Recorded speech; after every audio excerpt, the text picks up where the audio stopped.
आगामी बकरी ईद सणाच्या पार्श्वभूमीवर नागपूर शहरात गोवंश जनावरांची बेकायदेशीर कत्तल आणि वाहतूक रोखण्यासाठी पोलिसांनी कंबर कसली आहे। तहसील पोलीस ठाण्याच्या हद्दीतील मोमीनपुरा भागातील ख्वाजाचा ठिया अन्सारनगर येथील जुन्या ग्राउंडवर पोलिसांनी धाड टाकून तब्बल 29 गोवंश जनावरांची अत्यंत क्रूरतेने आणि निर्दयतेने कोंडलेली सुटका केली। या प्रकरणी पोलिसांनी टोळी प्रमुख मोहम्मद वकील कुरेशी याच्यासह त्याचे साथीदार अब्दुल नवाब कुरेशी, शेख चांद मोहम्मद शेख आणि जावेद कुरेशी यांच्या विरुद्ध गुन्हा दाखल केला होता।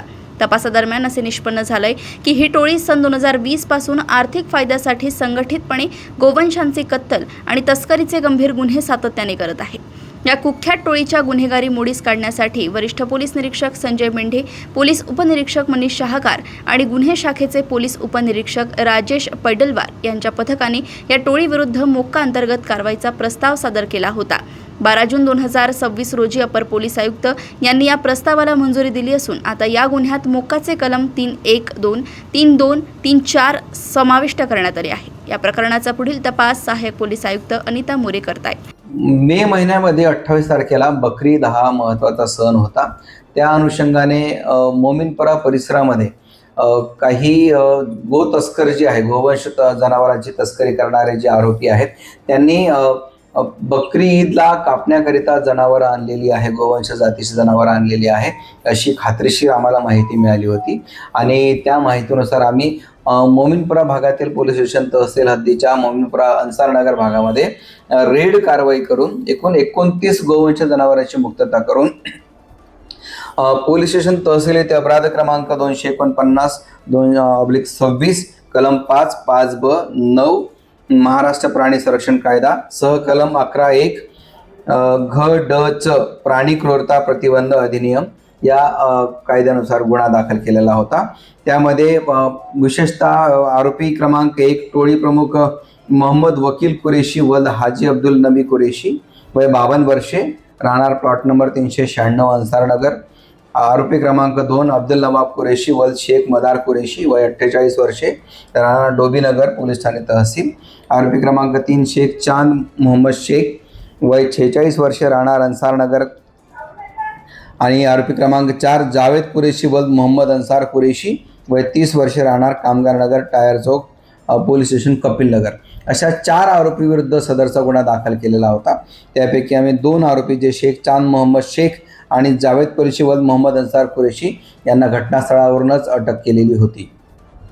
सदर गुन्हा दाखल झाल्यानंतर यातील जे आरोपी आहे यांचा आम्ही गुन्हे अभिलेख तपासला तेव्हा आमचं असं लक्षात आलं की हे जे आरोपी आहेत ते वारंवार अशा प्रकारच्या गोवंश जनावरांच्या तस्करी करून त्यांची कत्तल करण्याच्या किंवा अशा जे कसाई असतात यांना असे जनावरं विकण्याच्या सवयीचे असून त्यांच्या विरुद्ध यापूर्वी पोलीस स्टेशन तहसीलला गुन्हेसुद्धा दाखल आहेत अशी आम्हाला याची खात्री पटली आणि वरिष्ठांच्या सूचनानुसार माननीय पोलीस आयुक्त डॉक्टर रवींद्र कुमार सिंघल सर यांनी तसेच त्या माननीय सहपोलीस आयुक्त नवीनचंद्र रेड्डी सर, त्याचप्रमाणे north region Vinita Sahu madam, त्याचप्रमाणे झोन 3चे पोलीस उपायुक्त श्री राहुल बदने सर आणि आमच्या कोतवाली डिव्हिजनच्या ACP अनिता मोरे मॅडम यांनी आम्हाला मार्गदर्शन केलं आणि सदर गुन्ह्यामध्ये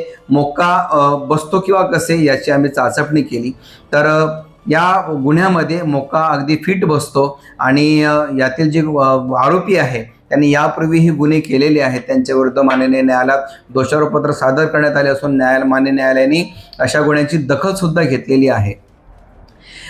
त्यामुळे आम्ही सदर गुन्ह्यामध्ये मोक्का लावण्याचा निर्णय करून मी प्रस्ताव तयार केला आणि तो प्रस्ताव माननीय नॉर्थ रिजन माननीय पोलीस उपायुक्त जो परिमंडळ क्रमांक 3 यांच्या मार्फतीने नॉर्थ रिजन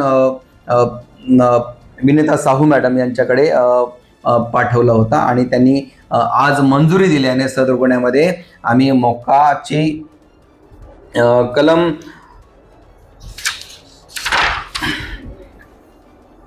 मोक्का कायद्याचे महाराष्ट्र संघटित गुन्हेगारी नियंत्रण कायदा 1999 चे कलम 312, 32, 34 असं समाविष्ट केलेलं आहे। त्याबाबत माननीय न्यायालयाला पत्रव्यवहार सुद्धा करण्यात आलेला आहे। जे कोणी गोवंश जनावरांची तस्करी करू पाहत आहेत किंवा वारंवार पोलिसांनी कारवाई करून सुद्धा अशी जे गोवंश जनावरांची तस्करी करणारे जे आरोपी आहेत किंवा गुन्हेगार आहेत त्यांच्यावर चाप बसावा, त्यांच्या या गुन्हेगारी प्रवृत्तीला आळा बसावा म्हणून आम्ही ही प्रभावी कारवाई केलेली आहे. याही पुढे जर पोलीस स्टेशन तहसील हद्दीमध्ये अशा प्रकारचे जर गुन्हे करताना गुन्हेगार आढळले तर त्यांच्या विरुद्ध सुद्धा अशाच प्रकारची मोक्कानुसार कारवाई करण्याची आम्ही तयारी केलेली आहे. आत्ताच राज्य शासनाने सुद्धा असे आदेश दिलेले आहे की गोवंश तस्कर जर कोण मिळून येत असतील आणि ते सवयीचे गुन्हेगार असतील तर त्यांच्या विरुद्ध मोक्काप्रमाणे प्रभावी कारवाई करावी अशा सुद्धा आम्हाला सूचना वरिष्ठांकडून मिळालेल्या होत्या. त्याच पार्श्वभूमीवर आम्ही सदरची कारवाई केलेली आहे.